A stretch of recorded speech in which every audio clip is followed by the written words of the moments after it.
a todos e sejam mais uma vez bem-vindos à nossa Escola da Manhã. É com muita alegria que nós retornamos mais esse dia do Senhor para aprendermos dele em sua palavra. Espero que todos vocês estejam bem, estejam animados e nós vamos dar continuação à nossa nova série que trata sobre o Senhor Jesus. Eu imagino que alguns de vocês devam lembrar, né, que nós começamos a falar do Senhor Jesus numa série mais lá para trás, onde nós vimos ali o começo da sua vida e já uma parte da sua vida aqui neste mundo, e nós fizemos uma pergunta. Nós perguntamos: quem é este homem? Quem ele foi? Quem ele é, né? E nós chegamos à resposta que ele é o Filho de Deus, o Salvador do mundo. E hoje, nessa nova série que nós temos visto, nós vamos continuar agora falando mais do final da vida do Senhor Jesus aqui neste mundo. Então hoje nós vamos para o Evangelho de Mateus, para o capítulo 21, e vamos ler dos versículos 1 ao 7. Então vamos lá, vamos pegar as nossas Bíblias. Se vocês quiserem, vocês podem pedir ajuda. Nós vamos para o livro de Mateus, no capítulo 1 ao versículo 17, versículo 1 ao 17. Diz assim a palavra do Senhor: E quando se aproximaram de Jerusalém e chegaram a Betfagé, ao Monte das Oliveiras, enviou então Jesus 2 discípulos, dizendo-lhes: Ide à aldeia que está defronte de vós, e logo encontrareis uma jumenta presa, e um jumentinho com ela. Desprendei-a e trazei-mos. E, se alguém vos disser alguma coisa, direis que o Senhor o admister, e logo os enviará. Admister aqui, crianças, é uma palavra antiga para dizer que o Senhor precisa. O Senhor precisa e logo os enviará de volta. Ora, tudo isso aconteceu para que se cumprisse o que foi dito pelo profeta que diz: Dizei à filha de Sião: Eis que o teu rei aí te vem, manso, e assentado sobre uma jumenta e sobre um jumentinho, filho de animal de carga. E, indo os discípulos, e fazendo como Jesus lhe ordenara, trouxeram a jumenta e o jumentinho, e sobre eles puseram as suas vestes, e fizeram-no assentar em cima. E muitíssima gente estendia as suas vestes pelo caminho, e outros cortavam ramos de árvores e os espalhavam pelo caminho. E a multidão que ia adiante e a que seguia clamava, dizendo: Hosana ao filho de Davi, bendito que vem em nome do Senhor, Hosana nas alturas. Entrando ele em Jerusalém, toda a cidade se alvoroçou, dizendo: Quem é este? E a multidão dizia: Este é Jesus, o profeta de Nazaré da Galileia. E entrou Jesus no templo de Deus, e expulsou todos os que vendiam e compravam no templo, e derribou as mesas dos cambistas e as cadeiras dos que vendiam pombas. E disse-lhes: Está escrito: A minha casa será chamada casa de oração, mas vós a tendes convertido em covivo de ladrões. E foram ter com ele no templo cegos e coxos, e curou-os. Vendo então os principais sacerdotes e os escribas as maravilhas que fazia, e os meninos clamando no templo: Hosana ao filho de Davi, indignaram-se e disseram-lhe: Ouves o que crianças, ouves o que estes dizem? E Jesus lhes disse: Sim, nunca lestes? Pela boca dos meninos e das criancinhas de peito tiraste o perfeito louvor? E deixando-o, saiu da cidade para Betânia, e ali passou a noite. Até aqui. Então, crianças, essa passagem que nós acabamos de ler trata do momento em que o Senhor Jesus e os seus discípulos entraram na cidade de Jerusalém, ali para a grande festividade da Páscoa. E Jerusalém era a cidade onde estava o templo do Senhor. E as pessoas iam lá justamente para essa festividade e outras festividades que haviam ali. Então, era um tempo em que a cidade ficava bem cheia de pessoas, vinham pessoas de vários lugares e as pessoas estavam muito empolgadas. E nessa ocasião, o Senhor Jesus está ali indo para Jerusalém junto com seus discípulos para os momentos finais de sua vida, ali já nos dias próximos da sua crucificação. E nós vimos nessa ocasião que ali no momento que o Senhor entra na cidade de Jerusalém, ele é muito bem recebido, né? As pessoas fazem ali uma grande recepção para o Senhor Jesus, elas dão louvores ao Senhor Jesus. E é estranho, né, nós pensarmos nisso a primeiro momento, porque eles fizeram toda aquela recepção, né, deram aquelas boas-vindas ao Senhor, mas dali uns dias para frente o Senhor Jesus seria crucificado, ele seria morto, e essas mesmas pessoas que estavam ali, o louvando, dando boas-vindas ao Senhor, foram as mesmas pessoas que disseram: crucifica-o. Então, às vezes é um pouco estranho pensar por que isso aconteceu, não é? E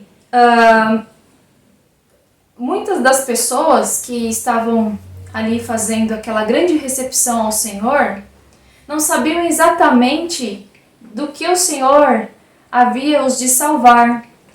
Eles estavam realmente com aquele sentimento de alegria no coração que estavam recebendo o grande rei, o rei que há tanto tempo eles esperavam, o Salvador de Israel, mas eles não entendiam bem do que o Senhor haveria de os salvar. E eles imaginavam que o Senhor Jesus seria apenas mais um rei para se entrar no trono de Israel, para governar a nação de Israel. Mas não foi bem isso que o Senhor Jesus veio fazer, né? Então hoje nós vamos entender um pouco sobre isso. E justamente para a gente entender o porquê, né, de toda aquela festividade, daquela empolgação, alegria das pessoas, porque realmente elas estavam felizes ali naquele momento, né? Nós vamos lembrar rapidamente da história de Jerusalém. E nós vamos entender que realmente o Senhor Jesus já era muito, muito tempo esperado. E um dos primeiros acontecimentos que podem nos ajudar a entender isso, eu creio que alguns de vocês vão se lembrar desta história, é que ali em Jerusalém, onde havia o templo, há muitos anos atrás, há 2000 anos antes, eu espero que nessa aula de hoje também vocês lembrem da lição que vocês tiveram na série passada falando sobre as profecias, né? A tia Jennifer trouxe um exemplo muito legal para a gente poder entender essa questão do tempo que passa, né? De muito tempo para trás ou muito tempo para frente. Então aqui nós vamos ver que 2000 anos antes, há muito tempo do Senhor vir, ali no local onde estava o templo, foi o Monte Moriá. Vocês lembram o que aconteceu no Monte Moriá? Bom, ali no Monte Moriá foi onde o Senhor havia pedido para que Abraão sacrificasse o seu filho Isaque. Vocês lembram dessa história? Abraão, um servo do Senhor, um servo, né, muito obediente, piedoso, teve que levar o seu filho em sacrifício naquele Monte Moriá, porque o Senhor tinha pedido para que ele sacrificasse seu próprio filho.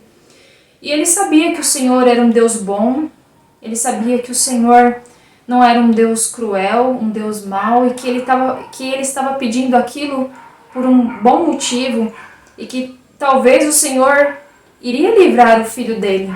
Então ele obedeceu e levou o seu filho em sacrifício naquele monte. E aí no momento em que ele já levantava o cutelo, né, para sacrificar o seu filho, como nós vemos aqui nessa imagem, o Senhor pediu para que ele parasse, que não havia necessidade dele sacrificar seu filho e que ele tinha provido ali naquele momento um substituto para Isaque. Apareceu então ali nos arbustos próximos, preso a galhos de árvores, um cordeiro.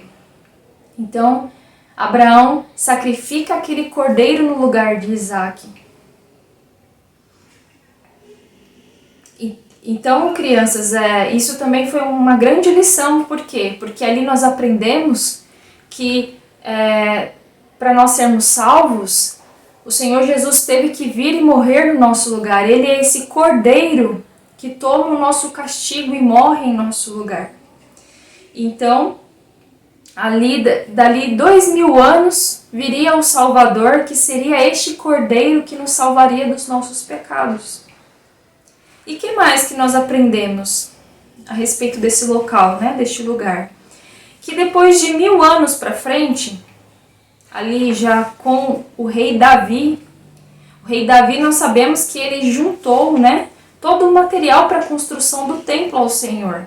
Mas foi o seu filho Salomão que construiu o templo, né? Então ali, né, nesse mesmo local onde estava o Monte Moriá, foi construído o templo, né? Foi o local preparado por Davi para a construção do templo. E depois o seu filho Salomão o construiu.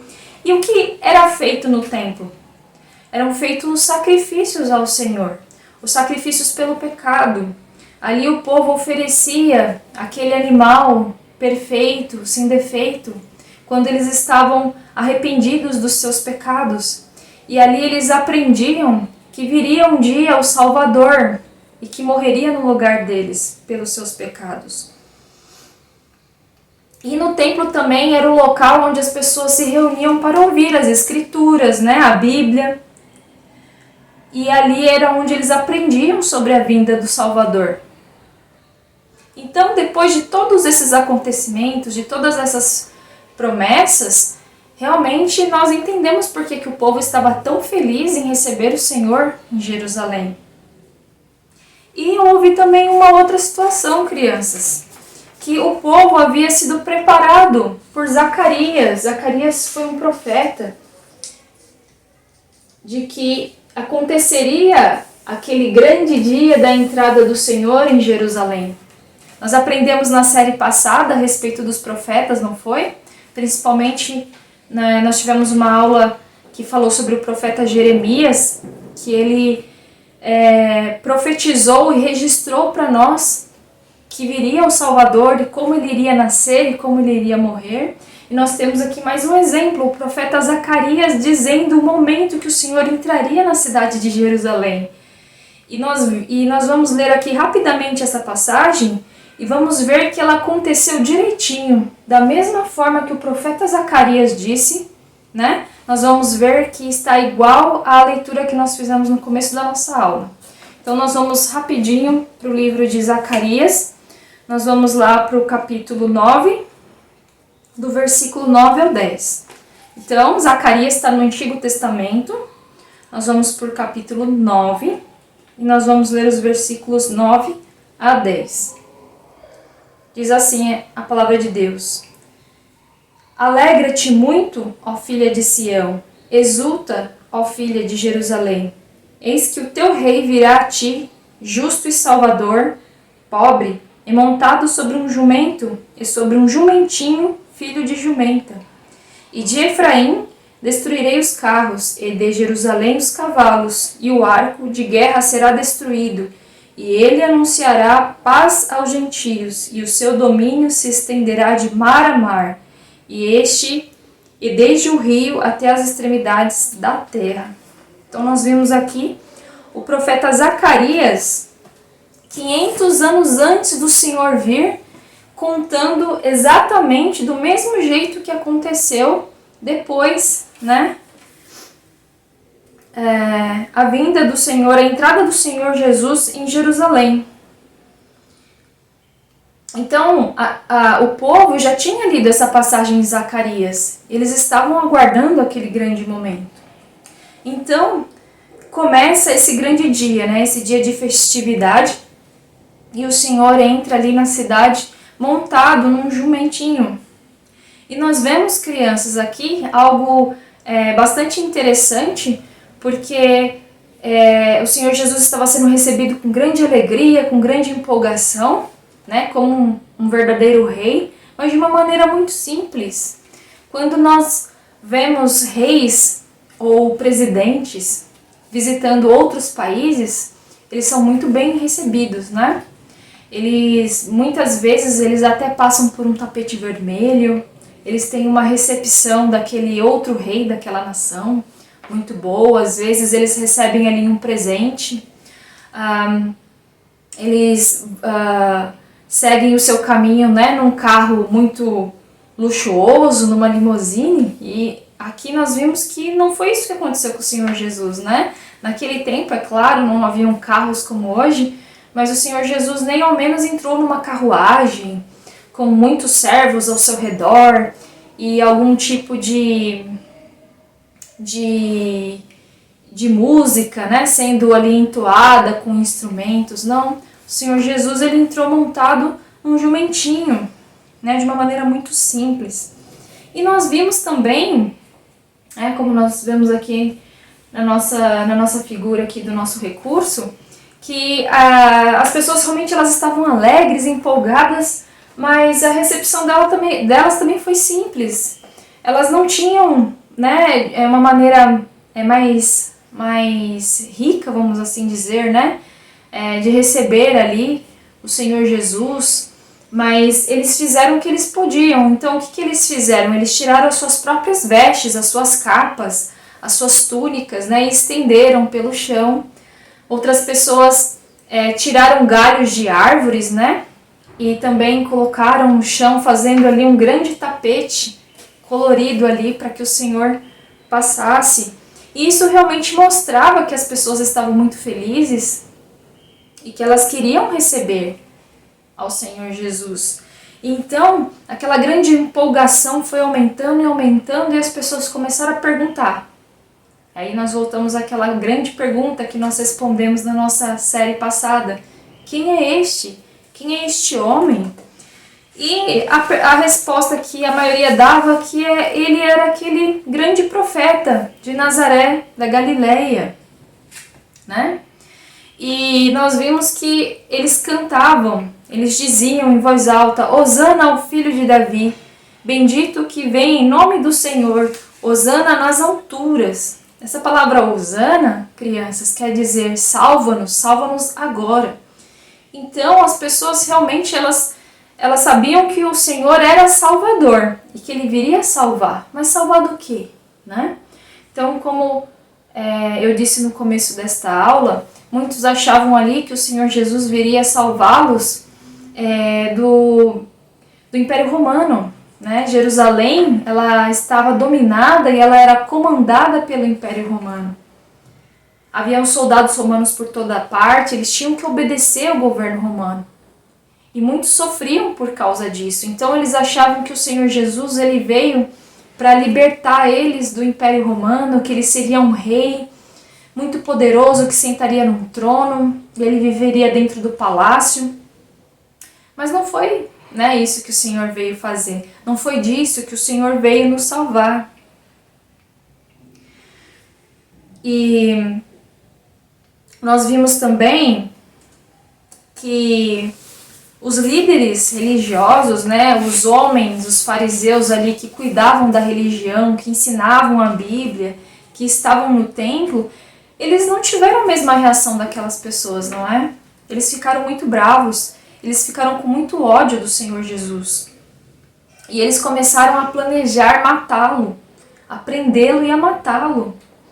Então aquilo trouxe uma grande tristeza no coração do Senhor Jesus Cristo. Quando ele viu que aqueles homens que deveriam recebê-lo, eles estavam dizendo não ao Senhor Jesus, que o Senhor Jesus não era bem-vindo. E que aqueles homens, eles iam convencer aquela multidão que estava recebendo bem ao Senhor, eles iam convencer aquelas pessoas de dizer crucifica-o. Eles iam fazer com que aquelas pessoas concordassem com a morte do Senhor Jesus. Então o Senhor Jesus se entristece muito com aquilo. E ele chega até a dizer que ele queria proteger, salvar realmente aquele povo. E ele usa uma frase que nós vamos ver no Evangelho de Lucas, dessa mesma passagem, dizendo que ele queria ser como a galinha que ajunta os seus pintinhos debaixo de suas asas. Porque ele queria proteger, salvar aquele povo. Então, crianças, a gente tem um grande alerta aqui para nós, um grande aviso de perigo, porque pode ser que nós estejamos agindo igual aqueles homens, pode ser que nós estejamos dizendo não ao Senhor Jesus em nossos corações. Será que o Senhor Jesus, quando Ele olha para o nosso coração, Ele também se entristece? E Ele vê que a gente está dizendo não para Ele? Será que, por mais que eu escute as aulas da escola da manhã, eu leia a Bíblia durante a semana, eu ainda tenho dito realmente que o meu desejo não é ter o Senhor como meu Salvador?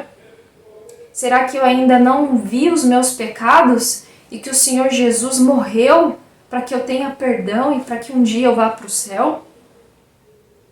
Será que ainda eu não entendi do que o Senhor veio me salvar? Né? Nós ouvimos tanto que o Senhor Jesus é Salvador, mas Salvador do quê? Né? Eu lembro que quando eu era criança, eu já ouvia e aprendia sobre o Senhor Jesus. Só que eu não ia bem à igreja e eu quase nunca lia a Bíblia. E a igreja que a minha família costumava ir às vezes era a igreja católica romana. E havia uma festividade nesse período da Páscoa que era justamente para lembrar deste momento que o Senhor entra em Jerusalém, que era chamada Procissão de Ramos. Então nós saíamos neste dia para andar pelas ruas da cidade e comemorar o Senhor Jesus, a vinda dele, né, o que ele fez. Então nós também pegávamos galhos das árvores, né, ramos, e andávamos, né, sacudindo esses ramos, também falando Hosana ao filho de Davi. E só que eu não entendia por que o Senhor era Salvador e do que ele tinha vindo me salvar. Eu estava sendo como essas pessoas aqui, estavam muito felizes, muito empolgadas, animadas, mas elas não sabiam o porquê mesmo. Mas depois que eu conheci o Senhor Jesus Cristo, que eu li em sua palavra que ele havia vindo para morrer em meu lugar, para pagar pelos meus pecados, eu tive uma alegria muito grande, crianças, de ver que realmente agora eu tinha um Salvador, que ele tinha me livrado do inferno, que ele tinha tomado o castigo que eu merecia. Então uma grande alegria encheu meu coração e agora realmente eu tinha ele como Salvador da minha alma. Então isso é muito importante e esse é o nosso desejo, que vocês busquem o Senhor como Rei e Salvador da alma de vocês. Então agora nós vamos entoar o hino 7 da parte dos adultos, que é justamente um louvor vindo de um coração que já entendeu e já buscou o Senhor como Salvador de sua alma. Que o Senhor os abençoe grandemente.